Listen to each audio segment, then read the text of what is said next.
For anyone who doesn't know what I'm talking about, and I hope you have read it, Keith put, I imagine it took a very long time to put together this great article where he talked to many executives across the NBA, GMs, assistant GMs, high front office executives, both conferences, East and West, about just the experience of dealing with Boston in trade talks, whether or not teams have actually made trades with Danny Ainge, whether they've worked to make trades with Danny Ainge, and whether Danny Ainge is in fact greedy and asks for too much. Some of these questions that we in the media have been asking for a while, or just assuming based on things that we've read in the past. Keith got to the crux of it, and agreeing on the basis of anonymity, got a whole lot of honesty from people, which was a really fun read.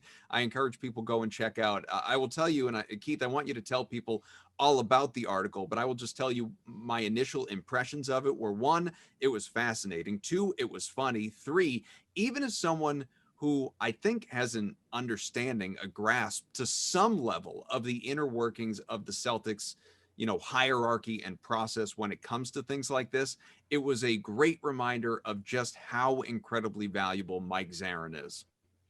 Yeah, that was one of the big takeaways. And I think I had a pretty good handle on that.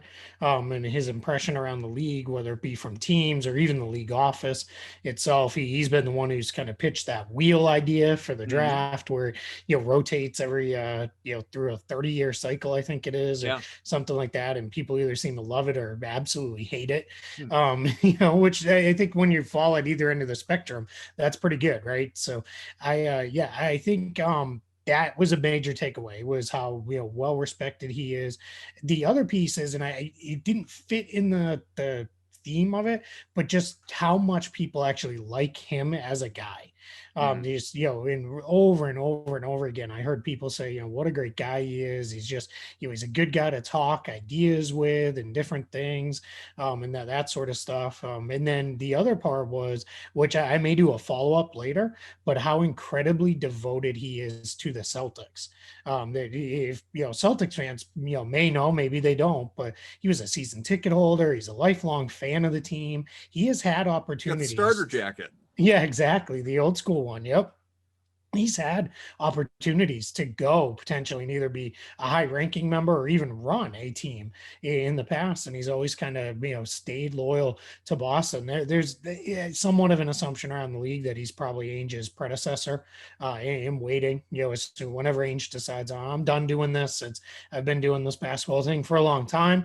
I'm going to hang it up. That, Mike Zarren is probably the next guy in, but we'll see how that ultimately goes. But yeah, it was really cool to hear how many people spoke so highly of him. Yeah, Ab and I have a wager. At least we talked about having a wager on whether Mike Zarren will eventually get another job somewhere else. And like you said right there, Keith, it would shock me. I'm not going to say it would, anything is possible in sports, obviously, but it would shock me if Zarren moved on somewhere else. As you said, he's had opportunities to do so and hasn't done that. Again, when you're a fan, like I get the attraction of running your own team. Like, don't get me wrong. But I'm sure Mike is paid very handsomely for his job. I don't think money is really a huge issue, although, there is a bump up in pay when you get to that, GM status, no question. But if you have the ability to have a huge say, and obviously Mike has a big say in how this team is run, right? And the moves they make, the draft picks they make, he has a huge say in all of this stuff.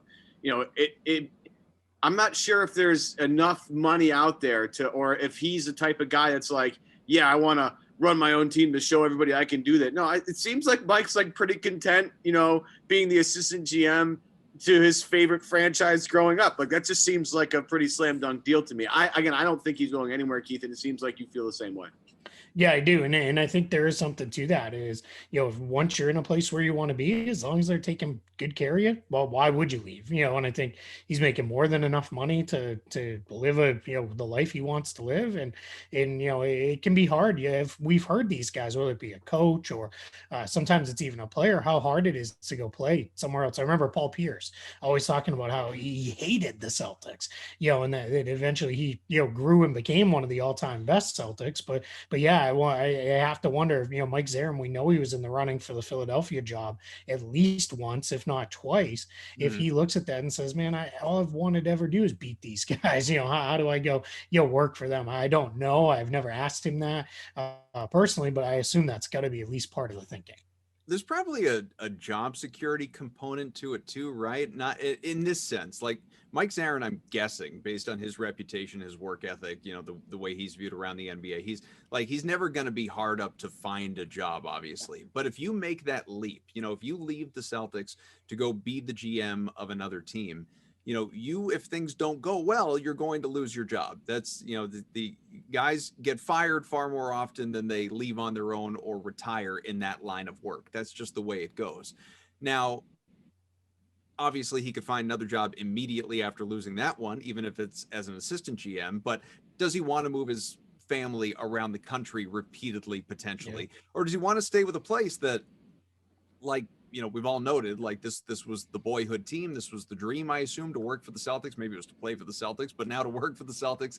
And, he's especially being number 2 to Ainge. Maybe it's another story if Ainge does walk away at some point and Mike Zarren is the successor. But right now, being number 2 to Ainge, like he is, I mean, it can't ever be a care in his world of I'm going to lose my job tomorrow. Like he has the ultimate job security. He is not going anywhere by I don't even know what would have to happen for Mike Zarren to lose his job with the Celtics. And I think that, Wick Grossbeck and company ownership there's such an extreme sense of loyalty within the organization too, that like, that's why I don't even think like people harp on the fact that, well, Danny Ainge has been around for almost 20 years. He's won one championship. And yes, he's rebuilt the team multiple times as well, but he's won one championship and it's Boston and our expectation is more and we have to have higher than that. One title's not enough in 2 decades.